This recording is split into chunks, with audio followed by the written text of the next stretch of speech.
ओम नमो भगवते वासुदेवाय। विष्णु भगवान संपूर्ण सृष्टि के पालन करता है। वे धर्म, दया और सत्य के प्रतीक हैं। उनकी महिमा का वर्णन करना भी स्वयं में एक तप है। वह हजारों नामों से पूजित है। श्रीहरि, नारायण, वासुदेव, माधव, केशव, गोविंद। भगवान विष्णु की महिमा अपार है। जो उनका स्मरण करता है उसके जीवन से अंधकार दूर हो जाता है। जो उनका नाम जपता है उसे मोक्ष की प्राप्ति होती है। जिन पर विष्णु कृपा कर दे उन्हें कोई शोक, क्लेश या पीड़ा नहीं छू सकती। आज सावन मास के कृष्ण पक्ष की कामिका एकादशी है। इस शुभ अवसर पर आप सभी सुनिए सभी पापों का नाश करने वाली और मोक्ष प्रदान करने वाली एकादशी व्रत कथा। श्री पद्म पुराण में वर्णित कामिका एकादशी की कथा के अनुसार एक बार धर्मराज युधिष्ठिर ने भगवान श्री कृष्ण से पूछा, हे गोविंद, वासुदेव, आपको नमस्कार है। श्रावण के कृष्ण पक्ष में कौन सी एकादशी होती है? अब कृपया उसका भी वर्णन कीजिए। तब भगवान श्री कृष्ण बोले, राजन सुनो, मैं तुम्हें एक पाप नाशक उपाख्यान सुनाता हूँ, जिसे पूर्व समय में ब्रह्मा जी ने नारद जी के पूछने पर कहा था। नारद जी ने प्रश्न किया कि भगवान कमलासन, मैं आपसे यह सुनना चाहता हूँ कि श्रावण के कृष्ण पक्ष में जो एकादशी होती है उसका क्या नाम है, उसके कौन से देवता हैं और उससे कौन सा पुण्य मिलता है? प्रभु यह सब बताइए। तब ब्रह्मा जी ने कहा, नारद सुनो, मैं संपूर्ण लोकों के हित की इच्छा से तुम्हारे प्रश्न का उत्तर दे रहा हूँ। श्रावण मास में जो कृष्ण पक्ष की एकादशी होती है उसका नाम कामिका है। उसके स्मरण मात्र से वाजपेय यज्ञ का फल मिलता है। उस दिन श्रीधर, हरि, विष्णु, माधव और मधुसूदन आदि नामों से भगवान का पूजन करना चाहिए। भगवान श्री कृष्ण के पूजन से जो फल मिलता है वह गंगा, काशी, नैमिषारण्य तथा पुष्कर क्षेत्र में भी सुलभ नहीं है। सिंह राशि के बृहस्पति होने पर तथा व्यतिपात और दंड योग में गोदावरी स्नान करने से जिस फल की प्राप्ति होती है वही फल भगवान श्री कृष्ण के पूजन से भी मिलता है। जो समुद्र और वन सहित समूची पृथ्वी का दान करता है और जो कामिका एकादशी का व्रत करता है वे दोनों समान फल के भागी माने गए हैं। जो ब्याई हुई गाय को अन्यान्य सामग्रियों सहित दान करता है उस मनुष्य को जिस फल की प्राप्ति होती है वही कामिका का व्रत करने वाले को मिलता है। जो नरश्रेष्ठ श्रावण मास में भगवान श्रीधर का पूजन करता है उसके द्वारा गंधर्वों और नागों सहित संपूर्ण देवताओं की पूजा हो जाती है। अतः पाप भेरू मनुष्यों को यथाशक्ति पूरा प्रयत्न करके कामिका एकादशी के दिन श्री हरि का पूजन करना चाहिए। जो पाप रूपी पंख से भरे हुए संसार समुद्र में डूब रहे हैं उनका उद्धार करने के लिए कामिका का व्रत सबसे उत्तम है। अध्यात्म विद्या परायण पुरुषों को जिस फल की प्राप्ति होती है उससे बहुत अधिक फल कामिका व्रत का सेवन करने वालों को मिलता है। कामिका एकादशी का व्रत करने वाला मनुष्य रात्रि में जागरण करके ना तो कभी भयंकर यमराज का दर्शन करता है और ना ही कभी दुर्गति में पड़ता है। लाल मणि, मोती, वैदुर्य और मूंगे आदि से पूजित होकर भी भगवान विष्णु वैसे संतुष्ट नहीं होते जैसे तुलसी दल से पूजित होने पर होते हैं। जिसने तुलसी की मंजरियों से श्री केशव का पूजन कर लिया है उसके जन्म भर का पाप निश्चय ही नष्ट हो जाता है। जो दर्शन करने पर सारे पाप समुदाय का नाश कर देती है, स्पर्श करने पर शरीर को पवित्र बनाती है, प्रणाम करने पर रोगों का निवारण करती है, जल से सींचने पर यमराज को भी भय पहुंचाती है, आरोपित करने पर भगवान श्री कृष्ण के समीप ले जाती है और भगवान के चरणों में चढ़ाने पर मोक्ष रूपी फल प्रदान करती है, उस तुलसी देवी को नमस्कार है। जो मनुष्य एकादशी को दिनरात दीप दान करता है उसके पुण्यों की संख्या स्वयं चित्रगुप्त महाराज भी नहीं जानते। एकादशी के दिन भगवान श्री कृष्ण के सम्मुख जिसका दीपक जलता है उसके पितर स्वर्ग लोक में स्थित होकर अमृत पान से तृप्त होते हैं। घी अथवा तिल के तेल से भगवान के सामने दीपक जलाकर मनुष्य देह त्यागने के बाद करोड़ों दीपकों से पूजित होकर स्वर्ग लोक में जाता है। भगवान श्री कृष्ण कहते हैं, हे युधिष्ठिर, यह तुम्हारे सामने मैंने कामिका एकादशी की महिमा का वर्णन किया है। कामिका सब पातकों को हरने वाली है, अतः मनुष्यों को इसका व्रत अवश्य करना चाहिए। यह स्वर्ग लोक तथा महान पुण्य फल प्रदान करने वाली है। जो मनुष्य श्रद्धा के साथ इसका महात्म्य श्रवण करता है, वह सब पापों से मुक्त होकर श्री विष्णु लोक में जाता है। अब सुनिए कामिका एकादशी की एक और कथा। धार्मिक ग्रंथों के अनुसार कालांतर में किसी गांव में एक बहुत ही बलशाली क्षत्रिय रहा करता था। उसे अपने बल पर बहुत गर्व था। हालांकि वह धर्म परायण था। नित्य प्रतिदिन जगत के पालनहार श्री विष्णु की पूजा उपासना करता था। एक दिन वह विशेष कार्य हेतु कहीं जा रहा था। रास्ते में उसकी भिड़ंत एक ब्राह्मण से हो गई। उस समय वह क्रोध में आ गया। ब्राह्मण व्यक्ति उसे कुछ समझाता उससे पहले ही वह ब्राह्मण से हाथापाई करने लगा। ब्राह्मण बहुत दुर्बल था और वह बलशाली क्षत्रिय के प्रहार को सहन नहीं कर पाया। इसके चलते तुरंत ही ब्राह्मण की मृत्यु हो गई। यह देखकर बलशाली क्षत्रिय सकते में आ गया। अब वह प्रायश्चित करने लगा। उसे अपनी गलती का एहसास हुआ कि उसने बल के दम पर निर्बल ब्राह्मण की हत्या कर दी है। आवेग में आकर ब्राह्मण व्यक्ति की हत्या करने से वह बेहद दुखी हुआ और यह सूचना पूरे गांव में देखते ही देखते आग की तरह फैल गई। क्षत्रिय व्यक्ति ने गांव वालों से क्षमा याचना की। साथ ही ब्राह्मण का अंतिम संस्कार विधि विधान से करने का वचन भी दिया। लेकिन क्षत्रिय को तो ब्रह्मा हत्या का पाप लग चुका था। तब पंडितों ने अंतिम क्रिया में सम्मिलित होने से ही इनकार कर दिया। उस समय क्षत्रिय ने सभी ब्राह्मणों के पैरों में गिड़गिड़ाकर उनसे ब्रह्मत्या दोष निवारण के लिए उपाय जानना चाहा।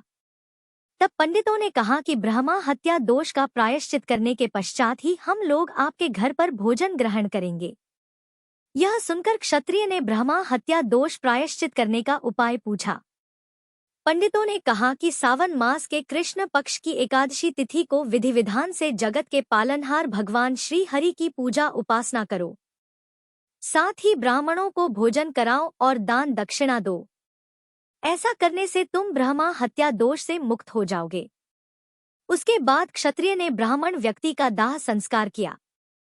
ब्राह्मणों के वचनान अनुसार सावन मास के कामिका एकादशी तिथि पर क्षत्रिय ने विधि विधान से भगवान विष्णु की पूजा उपासना की। साथ ही ब्राह्मणों को भोजन कराकर यथासंभव दान दक्षिणा भी दी। उसी रात क्षत्रिय के सपने में भगवान विष्णु आकर बोले कि मैं तुम्हारी भक्ति से प्रसन्न हूँ। आज के दिन तुमने विधि विधान से मेरी पूजा की है। इस व्रत के पुण्य प्रताप से तुम्हें ब्रह्मा हत्या दोष से मुक्ति मिल गई है। माना जाता है कि यदि अपने पापों का प्रायश्चित करने और भविष्य में कभी ऐसी गलती ना दोहराने के लिए सच्चे मन से यदि कामिका एकादशी का व्रत रखा जाए तो जाने अनजाने में किए गए हर पाप से मुक्ति मिल जाती है। यदि कामिका एकादशी व्रत की कथाएं प्रिय श्रोताओं आपने कान्हा जी के भक्तों की और कान्हा जी की भक्ति की कहानियां तो बहुत सुनी होंगी। आज आपको सुनाते हैं राधा रानी की एक सच्ची कहानी। जैसे कान्हा जी अपने सच्चे भक्तों पर बहुत जल्दी प्रसन्न हो जाते हैं और उनकी पुकार सुनकर वह दौड़े चले आते हैं, उसी तरह राधा रानी भी अपने भक्तों की पुकार जरूर सुनती हैं। एक बार की बात है, एक सेठ जी थे और एक गांव में रहा करते थे। भरा पूरा परिवार था। वह बहुत धनी थे। उनके 3 बेटे थे, लेकिन उनकी कोई भी बेटी नहीं थी। इस बात की कमी सेठ जी को बहुत खलती थी। कुछ समय बीता तो एक दिन सेठ जी की पत्नी का देहांत हो गया। समय का पहिया घूमता रहा। समय हुआ तो विवाह योग्य सभी बेटों का विवाह भी कर दिया गया। सेठ जी का अच्छा खासा कारोबार था। दिन भर सेठ जी के बेटे कारोबार संभालते और शाम होने पर अपने बच्चे और अपनी पत्नियों के साथ व्यस्त रहते। सेठ जी की सुनने वाला अब परिवार में कोई नहीं था। कोई भी ऐसा नहीं था जिससे सेठ जी अपने मन की बात कह सुन सके। सेठ जी को शुरू से ही इस बात का बड़ा अफसोस था कि उनकी कोई बेटी नहीं है और अब उनकी पत्नी भी उनके साथ नहीं थी।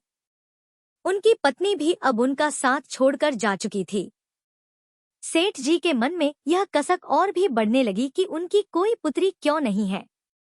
एक दिन एक बहुत पहुंचे हुए महात्मा सेठ जी के घर पर आए और उन्हें दुखी देखकर पूछने लगे कि सेठ जी क्या बात है, तुम्हें किस बात की परेशानी है, तुम इतना दुखी क्यों लग रहे हो।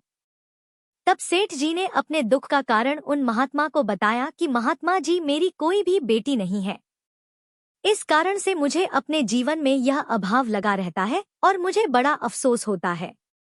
बहुत दुख होता है कि मेरी कोई बेटी क्यों नहीं है। अगर मेरी बेटी होती तो वह भी मेरा ध्यान रखती, मेरे मन की बात सुनती। मैं भी उससे अपने मन का बोझ कह सुनकर हल्का कर लिया करता। तब वो पहुंचे हुए महात्मा कहने लगे कि सेठ जी, तुम राधा रानी को ही अपनी बेटी मान लो।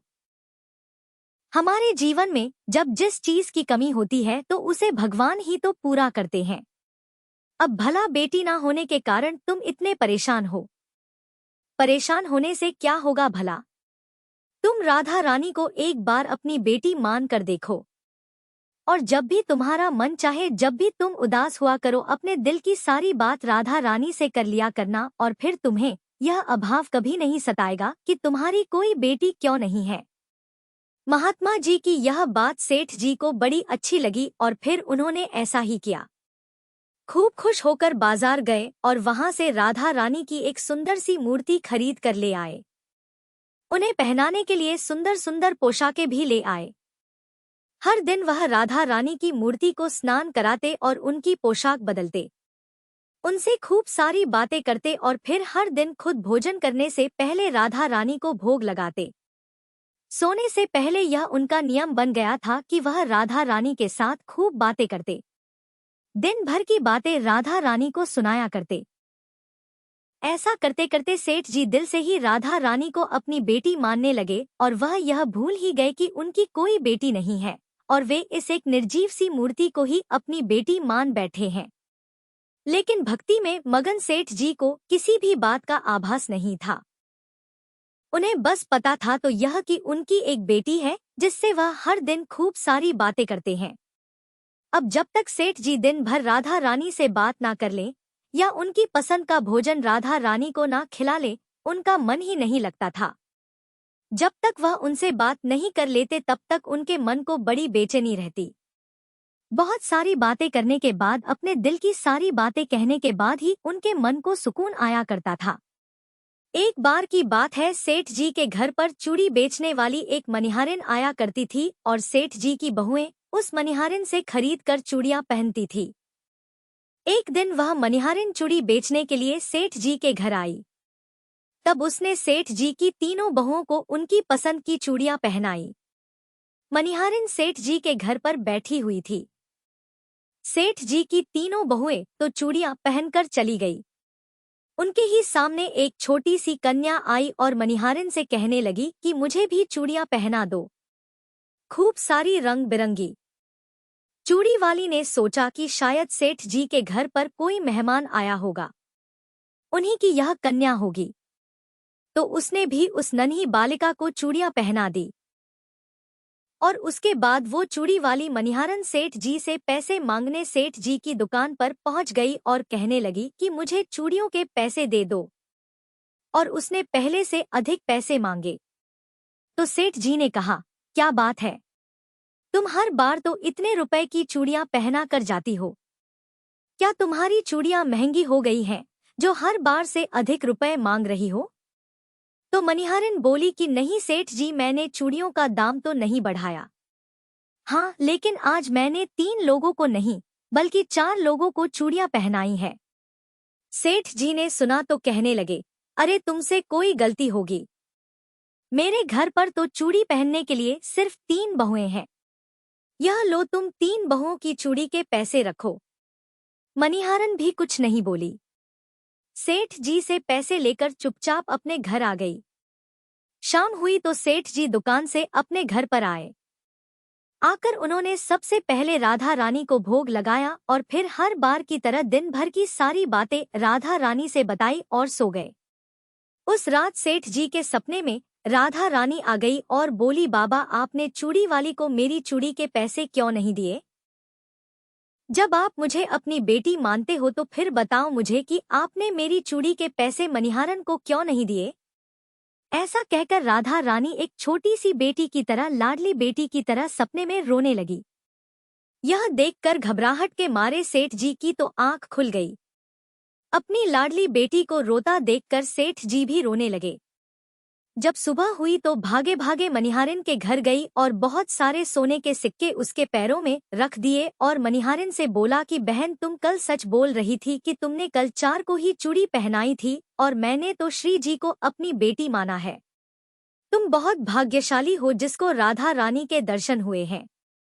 अरे मैं तो इतने दिनों से उनके दर्शन को तड़प रहा हूँ और तुमने बस एक बार में ही उनके दर्शन कर लिए। ऐसा कहकर सेठ जी रोने लगे।